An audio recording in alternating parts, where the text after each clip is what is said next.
Welcome to the Your Limitless Leadership Podcast with Jenny and Brent Widman. Here, we believe leadership isn't just about titles. It's about how you show up in every aspect of life. Whether you're leading a business, building a legacy as an entrepreneur, guiding your family, or striving to lead yourself first, this podcast is for you. Join us as we dive into real conversations about growth, decision-making, and the courage it takes to lead with purpose. Get ready to be inspired, challenged, and equipped to become the limitless leader you are meant to be. This is Your Limitless Leadership Podcast. Let's lead without limits. Hi, everybody. This is Jenny Widman and Brent Widman from Your Limitless Coach. And I asked Brent to do this podcast with me today to just ask him a couple questions about why he does what he does and what fuels him and what drives him. And I'm nominating him for a part in this consulting magazine. And these are some of the questions that they want to know. And I thought that this would be a great platform to get his raw answers because he does not know the questions I'm about to ask. So are you excited, Brent? I am. I'm excited to see what this is. And even the fact it makes me a little uncomfortable, right? That you're nominating me for something, I guess. I don't know. This should be interesting. Love it. No, it's so good. And you've been in this industry for 12, 13 years, but before that you were cold calling, you were in sales, you were doing so many different, you were a recruiter, and then you finally found a home. It was like, a lot of people don't know this about him, but before this industry came into the picture 12 years ago, he was an ultimate job hopper. You know, he was hopping around job after job after job, just not finding a home and something that really filled your cup until you found consulting and leading and sales and coaching and speaking. And so I feel like it's such a great story overall. But my first question is, what has motivated you to excel over the course of your career, the past 12 years? Past 12 years? Mm-hmm. I think I can't just choose one thing. There are a couple things that motivate me. I just have this my identity is to drive harder than other people. And I feel like I have to, or get to, if you will, at times. There's both sides, and I'm going to be straight honest with you today. Sometimes I have to drive harder than other people because it is expected from other people. And sometimes I get to drive harder because that's just who I am. I truly enjoy, I think we talked about this the other day. I enjoy the game. I enjoy sales, consulting, coaching, speaking. I know we talk a lot about comfort zone. I like to be uncomfortable. And what I mean by that is, like, when we talk to that person the first time and we're kind of, you get that weird feeling before you make that phone call. I enjoy that. Going on stage, we can either call it nervous. I kind of call it excitement. I enjoy that. I enjoy the monotony of practice because I know practice leads to something. I enjoy hurting at times, and sometimes I feel like I do it, and I'm just talking about working out on that side. But I truly enjoy, I don't care about being the best. That doesn't cross my mind. I really love just the thrill of it, the chase of it, the finding the next person, finding people, building relationships. I thoroughly enjoy all of it. I don't know how else to say it. I really do. That's what drives me. I don't have to think about it. I don't have to affirm about it. I don't have to worry about it. I don't have to wonder if it's going to work out. Well, you still do because that's natural. I don't let those things seep into my head. I just Mhm. don't. I don't know. Yeah. I don't know if that answers your question. I'm interested in the have to and get to Yeah. concept. Like, talk to me more about that. I feel like when we say we have to do something, I don't want to live in that world. There's people out there that don't have the ability, and I don't want this to sound wrong, the ability that I have. And all I mean by that is I have built the ability to do things that other people don't. I've gone to college. I've gotten a master's. I've worked out every day for the last, I don't know what the number was that you put online. 415. I have the ability to do that. I have the ability to shovel snow and hang out with my family and love my wife and spend time with people and all these different things. I get to do that. If I started looking at it as I have to do that, it's a whole mindset shift. And when you live in the world of I have to do things, like I don't have to take the garbage out if I don't want to. I get to take the garbage out. I don't have to pick my daughter up from school or my son up from daycare. I get to do those things. You know what I mean? Like it's not a have to thing. And when you live in a world of I have to, I feel like a lot of people half ass it or struggle through life or struggle with things. And I don't want to live in that world. I just Mhm, don't. I I want to do and I want to be really damn good at what I do. And that means getting to, I guess. mhm. Lack of a better term. That's what I mean by it. I get to. I love that. What has been the biggest factor in your success so far? I'll give you two of them. So there's not a biggest one. There's a co-biggest. Being COVID. broke. Being broke. I was down and out. I was close. I thought about this the other day. I saw a story about somebody being homeless. I was close to that. Like I short sold my house. I stopped paying my house payment just to try and get out of it because I didn't have the means to pay for it. I was in debt with credit card up to my eyeballs. Um, that's self-induced or from another person induced, I guess, put it that way. But I allowed it. I just like you go back to the job hopping thing. I could not commit to anything. I was like that for so long in my life. And I thought that it was serving me. And I look back now and it simply was not serving me. Mhm, So being broke and not being able to pay for like if you've ever had the feeling of wondering if you can have meat on your spaghetti and the answer is no because it costs too much, you know what I mean by being broke. So it's not that I was on the street. I still had a roof over my head, but I could not eat things I wanted to. It was that simple. I couldn't buy a Red Bull at the grocery store. And I will never go back to that place again. I don't care if I have to work 20, 25 hours a day. I don't care. I will do it because I'm not going back there. The other one is I think I have this work ethic from when I was a little kid. And I go back to this. I have never not had a job for the most part. I mean, I've been on unemployment back when I was broke, but I was always looking. But I have never not had a job. And I've rarely not had a job that pays me for working harder. So I'm kind of this is going to sound funny, maybe the rat that keeps getting fed because it does something.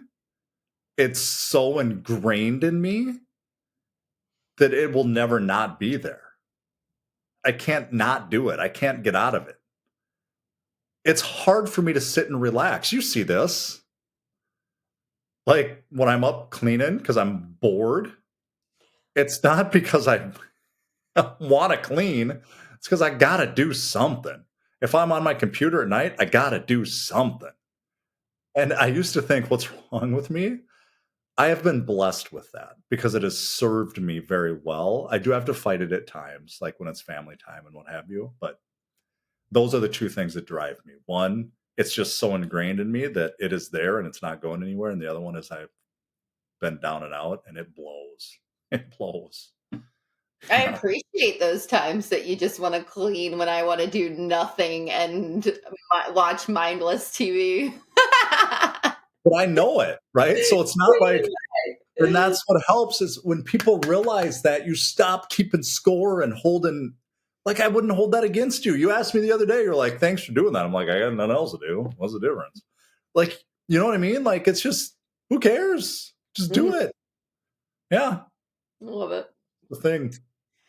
So the backstory of job hopping, Yeah. you did a lot, and we don't need to, go back there. However, 12 years in an industry and in a company is a long time, and so that's loyalty. That's huge, and it speaks a lot, just that in general. I think the average person has 7 different careers in their lifetime, and you'll have 13 different jobs, and so you know it's interesting. 12 years is a long number. So my question is, what do you enjoy the most about the career in the consulting industry? Do you want the politically correct answer or do you want the Brent Widman answer? I guess I can give you both. It's Politically our correct. podcast, honey. You can do whatever you want. Politically correct is I get to help people. The other answer is I get to help people and I get to tell people what to do because I simply know what's best for them is whatever as that sounds because I have done it. And if I haven't done it, I can't ask them or tell them to do it. But I consistently guide people to do the stuff that they should be doing, even though they know they should be doing it, but they let themselves off the hook and they won't do it. And I Mm, love the aspect of you just need to do it. That's it. I mean, I don't know how else to say it. Ask that question again. what do you enjoy most about your Okay. career in consulting? The other thing I enjoy is I truly enjoy people. I enjoy going to lunch today with a complex manager from Morgan. I enjoy talking to Collier's top level dude that runs 8 states and a Raymond James lady that runs 7 states. And I just enjoy the knowledge that you get from these people. Like, what other industry and what other job can you learn so much about the world? The what makes the world go around, money, what makes it tick, what makes people tick, industries that I mean, you're looking at financial and commercial real estate and Mortgage. medical advice and mortgage and development and everything that we look at every day. And these people are so smart, but at the same time, it's really refreshing to understand or know that these people are going through the same things that somebody else is going through. And I think that's pretty cool. That's why I love learning about people. I'm just really curious about what makes people tick and how to help them. Really is it. I love it. I Mhm. absolutely love it. I don't know how else to describe it. Well, you can tell you've been here, you've been in this industry over a decade. So, what is your proudest achievement to date? Besides marrying you, Oh, way to plug that in. you're welcome. Are we talking personal or professional? What do you want to Anybody know? want to take it? Professionally, I have a lot of proud moments. I have a lot of really good things that have happened. Speaking on stage, getting paid to speak, coaching people, meeting people I never thought I was going to get to meet. all those kinds of things. But what really, I'm going to answer the question as in what stuck out to me in the moment that you asked it. My second year in the business, I became a partner at the company we were at before. And I was the second non book kid, if you will, to ever become partner. I was the second person ever in their first full year to become a partner. I remember driving into my garage, and here's why it hit me. I was driving back from Nebraska. This was 10, 11 o'clock at night. I'd done a couple workshops and spoke in Nebraska, and I drove into the garage, and my team leader, told me you hit partner. And this is like December 13th or 14th, I think is what it was, towards the end of the year. And I started crying. And the reason I started crying is because I had never had something that I had hit. I'd never accomplished something like that. I didn't think that's who I was. I thought I was for the forever middle, the movable middle people. I thought that's Brent's niche, is he'll always outwork people, but he's not very good at the tactical things. He's not very good at language. He's not very good at those types of things, but he'll outwork you. And it gave me, that moment is what made my confidence go from ho hum to you actually can do this. You're showing it by the work you're putting in. And it changed a lot of things for me. I don't want to say it changed my world, but it changed a lot of things in my mindset is what it did. It Sounds really like did. confidence at the end of the day. It was. It's not the confidence of I'm great and all this stuff. It's the confidence of when you do things, it'll pay off. It'll pay Mhm. off.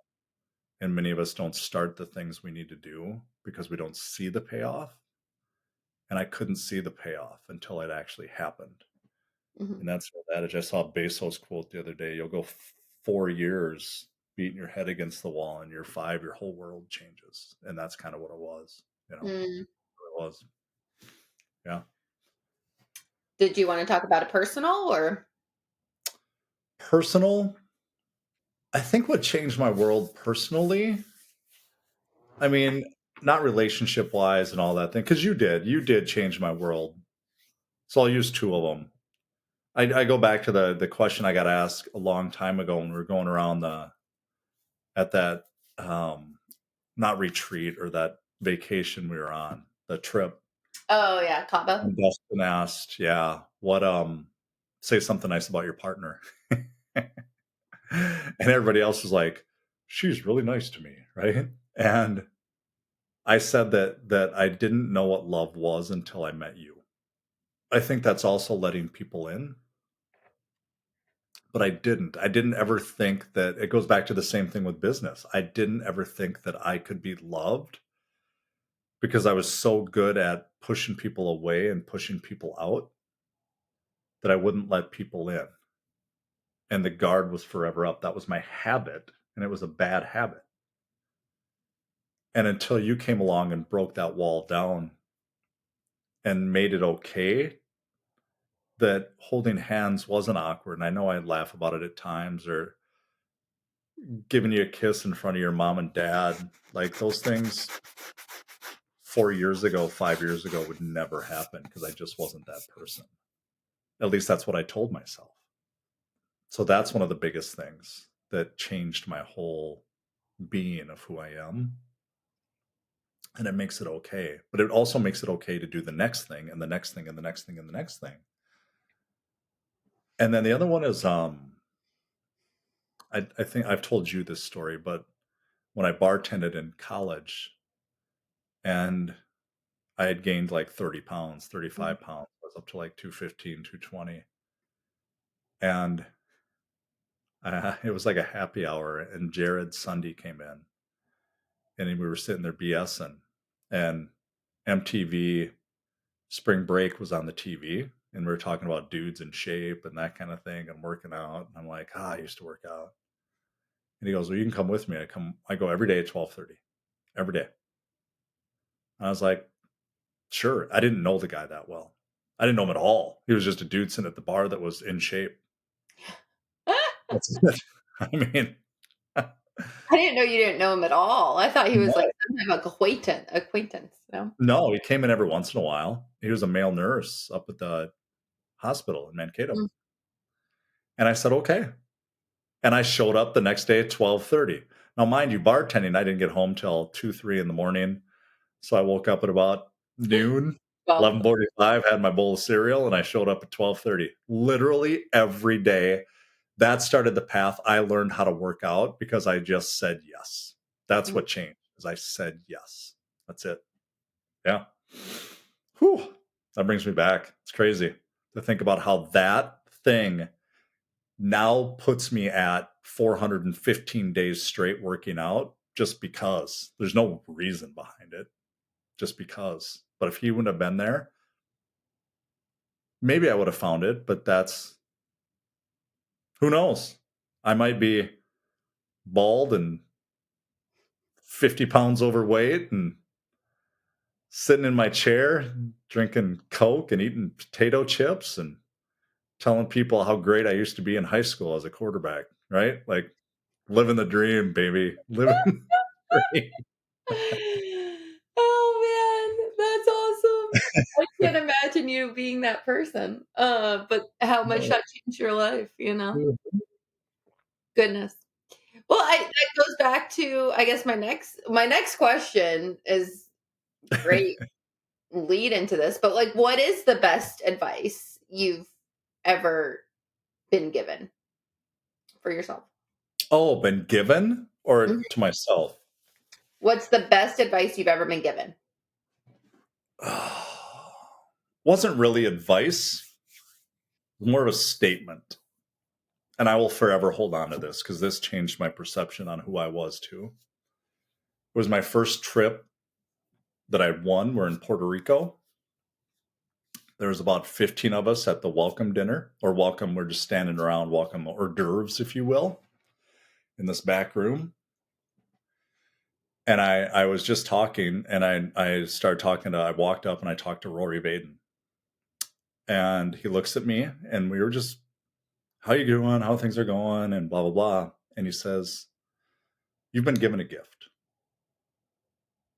Nobody had ever told me something like that before. I still struggle with it because it's like, was he telling me that because I was on this trip? But knowing Rory, he really meant it. And that statement has gotten me through when I am scared to speak on stage, when I'm scared to make a phone call, when I'm scared to go for a run, when I'm worried about getting hurt. Um, it has gotten me through many, many things Hmm. because who am I? If somebody thinks that of me, who am I not to do something or to help others with the same thing? Put it that way. So, yeah, that would be for me the best piece of advice, that somebody sees something in you that you probably don't see in yourself. And when you tell somebody, you have the ability to change the course of their whole existence. And he kind of did that, or had a piece in that. So, yeah. Wow, I love that. Yeah. Yeah. And then the last question is, what does this recognition mean to you? The recognition of excellence in leadership, people that go above and beyond disciplines in life, um, for being an influencer, an innovator, a mentor among peers, coworkers, clients, people all around you. Um, Wow. what does that recognition mean to you? I don't know if other people do, but I don't think of myself that way. Like you said the other day, something about me being a leader. I used to wonder what a leader was. I used to think that you had to have the title, which is why you talk about job hopping. That's why I job hopped, because I wanted to be a lead. I wanted to be in charge. It wasn't even being a leader, it was being in charge. I've come to find out now that pretty much everything you described, that's what it means to me, is that all the stuff that you have done over the years, I mean, none of us have made it, right? There's no finish line. There's no like, I'm the best. But all the things you talked about, the consistency, the caring, the going out of your way, the discipline, all the things that were just in that statement. I've worked really, really hard and put a lot of time and effort into developing over the years and asking for help and seeking advice and reading books and getting up early and doing all those things to try to be better at all of those things. And I think that's what it means to me, is that the things that you're doing, kind of like the partner thing, go back to that maybe one person noticed. And I think that's what it is. It goes back to the things that you're doing, because we often wonder if we're doing the right things, or I do. And it helps solidify that you're doing a lot of right things. Maybe not all the right things, but you're doing a lot of right things, is what it really tells me, that you're on the right path, if you will. Yeah. I love it. Yeah. Well, thank you, Brent, for spending the time. And there's new stuff there that I didn't expect or realize that you would talk or share about. And that's why I love doing these. It just kind of opens us up and helps us know that we're not alone. And I don't feel like anybody in this life or world can do life alone. We need each other. And you had some amazing remarks from Rory and your achievements and what you did that have gotten you where you are today. Help of others. I hope when people listen to this and they pass this on or what have you, that they understand we all have the ability. We just got to let people in that are trying to tell us. You know what I mean? A lot of people push it away. Yeah. We do, because we think that's not me. I can't do that. That's not who I am. And whether that's ingrained from the way you grew up, from your parents, from the village you were raised in, whatever it is, something along the way told you you were not good enough. Mm-hmm. And I lived in that world for a long time. Mm-hmm. And I just hope when you listen to this that you pass it on to somebody else, and the shameless whatever, but this is what a lot of our conversations are about. So subscribing to it too and just following it. It will make you better. I promise you that. I don't know how else to say that, but